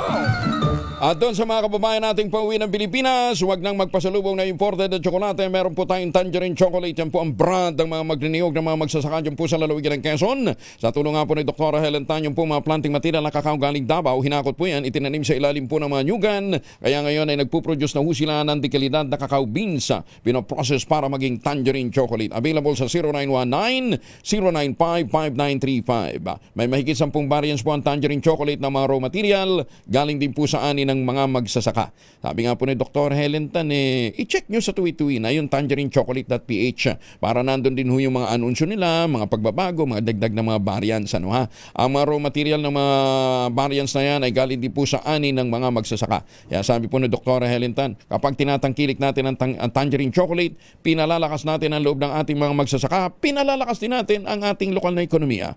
Tangerine chocolate 100% gawang lokal, but taste and looks global. Tinulungan ito ng DTI at ng DOST. Maganda umaga, Pilipinas! 5:41. Ang oras na yan ay hatid sa inyo ng Sa mga Mayor Sene Mendoza ng Talisay, Batangas, good morning po sa inyo, Mayor. Ambassador Harry Amping, good morning. At syempre sa mga justices natin na nakatutok kayo na yun, si Justice Henergito, good morning Justice na Sandigan Bayan. Alam ba niyo si Justice Henergito at saka sino pa ba yung ibang mga justices na hahawak po nitong ilan ho sa mga kaso ng mga involved dito ho sa sa kaso ho ni Congressman Saldico. 5th Division, Associate Justice Saldi Trespeses, si Associate Justice Mary Ann Corpus Manyalak at Associate Justice Henergito. Yan, sila po yung mga didinig dito sa ilang mga kaso ni Saldico. 8 Chinese national arestado sa online scamming sa Bacoor. Detalye ng balita mula kay Giselle Ricoport, RH15. Giselle, good morning. Good morning, Kuyang Angel. 8 Chinese national ang arestado ng National Bureau of Investigation sa online scamming activity sa Bacoor, Cavite. Nag-ugat ang operasyon ng NBI Cavite North District Office sa natanggap nilang impormasyon na may illegal na online activity sa isang residential area sa Bacoor City na nakumpirma naman sa isinagawang surveillance operation. Armado ng warrant to search, seize and examine computer data mula sa RTC Branch 1110 ng Bacoor City, ikinasa ng mga operatiba ang operasyon. Nakumpiska nila ang mga computer at cellphone na posibleng tinukoy o na positibong tinukoy ng on-site examination na ginagamit nga sa online social engineering scheme. Sumalang na yung mga Chinese nationals sa inquest proceeding sa Justice Department. Ito si Giselle Ricoport para sa Deezer H, una sa Pilipinas, una sa Pilipino. Maraming salamat, Giselle. Samantala, maganda umaga, Pilipinas! nagwagi muli sa world stage ang batang Pilipino na sa itong tinuturing na Jiu-Jitsu prodigy, si Alea Elie Aguilar. Matapos masungkit ang kanya ika-4 na World Championship title sa Abu Dhabi World Professional Jiu-Jitsu Championship. Walang ibinigay na pagkakataon ang walang taong gulang na si Aguilar sa kalabang si Sara Abu Hilge ng United Arab Emirates matapos nitong talunin sa score na 3-0 sa Kids 2 Girls GI 22 grams A-Class Final. Para po ito sa Gray Belt Division. Ito na ika-4 na world title ni Aguilar sa AJP World Championship.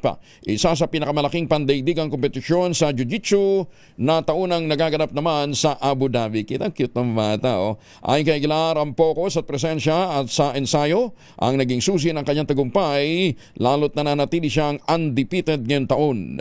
Bago ang panalo sa Abu Dhabi, nakuha rin ng batang ito ang dalawang prestigious na titulo, ang IBJJF Pan Kids sa Orlando, Florida at sa Marianas Open sa Guam. Congratulations! Magandang umaga, Pilipinas! Para ho naman sa mga nagkakaedad na, nananakit na ba ang iyong kasukasuan? Nagkaka-wrinkles ba? Humihina bang kalamnan? Epekto po yan ng ating pagtanda. Ipinakikilala po ang Ultraplex isang health drink mula po sa mga lumikha ng Ultrabayo backed by Japanese technology. Ang Ultraplex ay may HCG complex, hydrolyzed marine collagen para sa skin at joints, HMB pampalakas ng muscles, glucosagreen para sa ginhawa ng kasukasuan. Available in coffee with stevia at powder drink mix. Kayang bawin ang galaw, sigla at ganda kahit nagkakaedad na with proper diet and exercise. Hanapin lamang po ang Ultraplex sa Shopee, Lazada at ultrabayo.shop. Ang Ultraplex ay hindi gamot at hindi pwedeng gamiting panggamot sa anumang uri ng sakit. If symptoms persist, consult your doctor. Magandang umaga, Pilipinas! Isang bagong pag-aaral naman mula sa University of Leicester ang nagpapakita na ang regular na pagkain ng prutas ay maaaring makatulong sa pagprotekta sa baga laban sa mapaminsalang epekto ng polusyon sa hangin. Ayon sa mga siyentipiko, ang likas na antioxidant at anti-inflammatory na taglay ng prutas ang posibleng dahilan kung bakit nababawasan ang pinsalang dulot na maliliit na particulate matter na karaniwang galing sa usok ng sasakyan at industrial smoke. Ganman, binigyan din ng eksperto na ang pagkain ng prutas ay hindi kapalit ng mahigpit na patakaran para pababain ang air pollution. At mahalaga pa rin ang pagpapatupad ng mga panuntunan para mapanatili ang kalidad ng magandang hangin at mga hakbang para maprotektahan ang kapaligiran. Ayan, kakain ka nga ng prutas. Ang dami pa rin naman tambucho na nagbubuga ng maitim na usok. Ayan, kaya kinakailangan pa rin talaga i-manage natin ang ating air pollution. Alam ba niyo sa Sweden, sa Sweden mabuti pang ibon Mabuti pa yung crow. Mas matalino pa meron pong startup device na ginawa para yung mga ibon mangolekta ng cigarette butt. Yung mga upos ng sigarilyo. Ibon ang nangongolekta. Pag nilagay nila yung cigarette butt doon sa lalagyan, may makukuha silang pagkain. Buti pa yung ibon, talino May reward nga ba? Pero takinunin nyo, na-reduce nila yung mga nagkalat na mga cigarette butt na ikinakalat ng mga walang konsensyang smoker, itinatapon kung saan-saan na pagka naanod pumipinsala ng katubigan. Yan, ako hindi ako naninigarilyo sa mga smoker Ayan. Buti pa yung ibon madaling turuan talaga ang ibon. Ay alang sinasabi nila, baka naman daw mamaya sa sobrang talino ng ibon, tinitira pa lang ng smoker yung sigarilyo, inaagaw na ng ibon.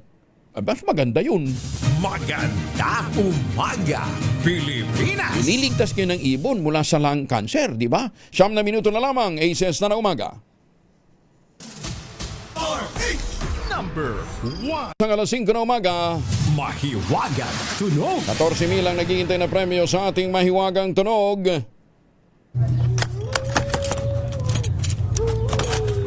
Ayan, dalawang items yung hinahanap natin. Isang gawa sa papel, isa sa gawa sa metal. Ang inyong mga sagot ipapadala po ninyo sa 0919-282-6485. Sundin ang tamang format po ng pagte-text, empty space, name slash, address slash, contact number slash, at ang inyong sagot. Isang beses lamang po maaaring mag-text sa ating text line gamit ang inyong mobile number. Sa mga sasagot online, kinakailangang meron po kayong sharer badge. Habang naliligo gamit ang Shield Bath Soap, sagutin ang ating Mahiwagang Tunog. Posibleng maporpit o bawiin ng gobyerno ang mga ari-arian ng isang pampublikong opisyal sakaling hindi ito maipaliwanag kung saan nakuha ang naturang yaman sa panahon ng kanilang panunungkulan kahit pa nakarehistro ang may ito sa pangalan ng ibang individual. Base ito sa desisyong isinulat ni Associate Justice Japar Di Mampao, pinagtibay ng 3rd Division ng Korte Suprema kaugnay ng forfeiture case sa properties, bank deposits at investment accounts na nakapangalan kay retired General Jacinto Ligot, pati na ang mga ari-arian na natuklasan pero nakarehistro sa kanyang asawa, mga anak at kamag-anak. Bambait, Nako, ang bait. Parang yung isang dating opisyal ng BIR, nakapangalan sa kanyang biyanan. Ayan, bait nito sa kanyang biyanan, Resulta ito ng isinagawang lifestyle check ng ombudsman para matukoy kung ang mga ari-arian na nakuha ng general sa panahon ng kanyang pagseserbisyo sa gobyerno ay lumagpas sa kanyang sweldo at iba pang legal na pagkakatitaan. Sa investigasyon na tuklasan, hindi sumailalim sa idineklarang ari-arian ni General Ligot ang kanyang statement o sa kanyang Statement of Assets, Liabilities and Net Worth. Mula 1982 hanggang 2003, ang aktwal na ari-arian nito sa ilalim ng kanyang pangalan at ng kanyang mga kaanak. Dahil dito naghain ng ombudsman ang petition for forfeiture sa Sandigan Bayan dahil sa paggamit ng general sa pangalan ng kanyang miyembro ng pamilya para itago ang kanyang ill-gotten wealth. Ayan, ha? Kaya doon sa mga pero teka muna, paano kaya yung hindi pa natapos yung bahay, ha? Yung mansyon ng tatlong opisyal, ha? Bukas. Kinakapos lang tayo ng oras na parang bukas pangalanan natin kung sino itong mga opisyal na ito ng BIR, ha? Na nagpapagawa ng mansyon pero medyo na-suspend yata, natigil. Parang yun dyan sa PARBS, ha? Ang sabi ng isang texter natin, kaibigan natin kahapon, di ba dapat yung letter of authority once a year lang nagagamit? Bakit yung iba 2023 pa in-issue hanggang 2025 ginagamit? Yung 2024 naman, ginagamit pa rin hanggang ngayon 2025. Ilan lamang yan, ha?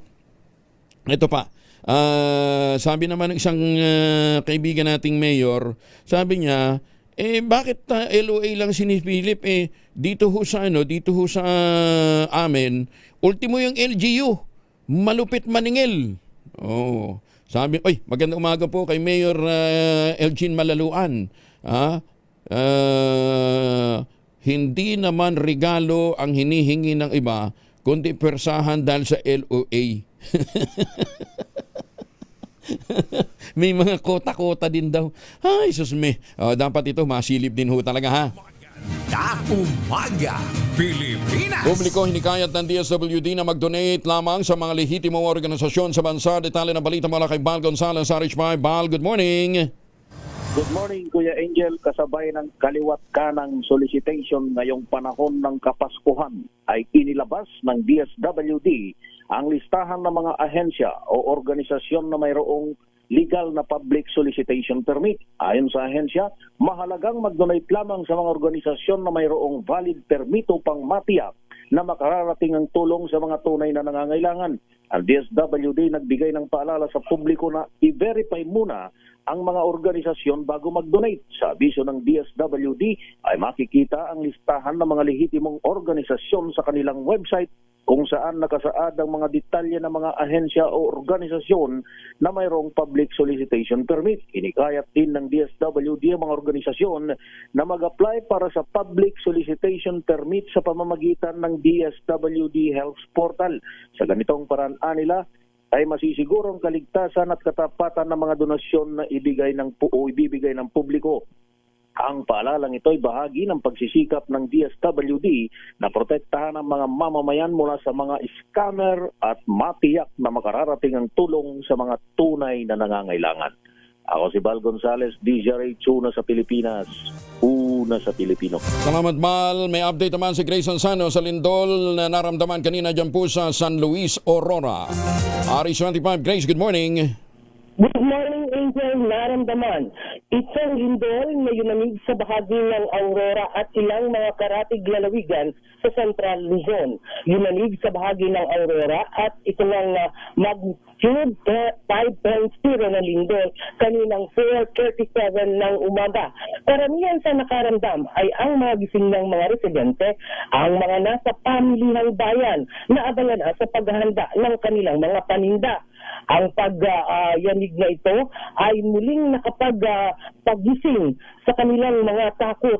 Bagamat madaling natapos din yung pagyanig at unti-unti rin humupa, ang ating mga kababayan ay isa-isa ngayon bumabalik sa kanilang mga trabaho, lalo na yung mga nasa palengke. Bagamat sa ngayon, ang PDRMO ay may babala at pinag-iingat pa rin ang maraming mamamayan. Sa ulat ng tubo ay ang mga sa kanilang instrumental na ginagamit ay intensity 3 rin ang naramdaman sa Dingalan Aurora, San Ildefonso, Bulacan at lungsod ng Palayan City sa Nueva Ecija. Intensity 2 dito sa San Luis kung saan ako ngayon ay naruroon. Maging sa Bungabong, Nueva Ecija, Umingan, Pangasinan at General Nakar, Quezon, gayon din sa Ramos, Tala. Sa ngayon, wala pang ulat o pinsala na nasaktan ang natatanggap naman ng Provincial Disaster Risk Reduction and Management Office. Yan ang ating update. Ito sa RH25, Grace Vera Sansano. Una sa Pilipinas, una sa Pilipino. Maraming salamat, Grace. Magandang umaga sa mga taga-Taytay, Palawan. Magtanim ng kawayan para sa kalikasan at kabuhayan. Kuya Angel po si Angelo Pulmon na sigiwan sa inyo ng isang magandang umaga. Maraming salamat sa inyo lang sawang pagsubaybay, pakikinig at pagtitiwala. Susunod na po ang 2x2 at ang ACS Balita. Ang ating quote of the day ngayong araw na ito ay mula po sa Greek tragedian na si Euripides. Ang sabi niya, one loyal friend is worth 10,000 relatives. Okay? Magandang umaga po kay Senator Amy. Maganda umaga, Pilipinas! 6:01 ang oras sa buong kapuluan. This time check is brought to you by ACS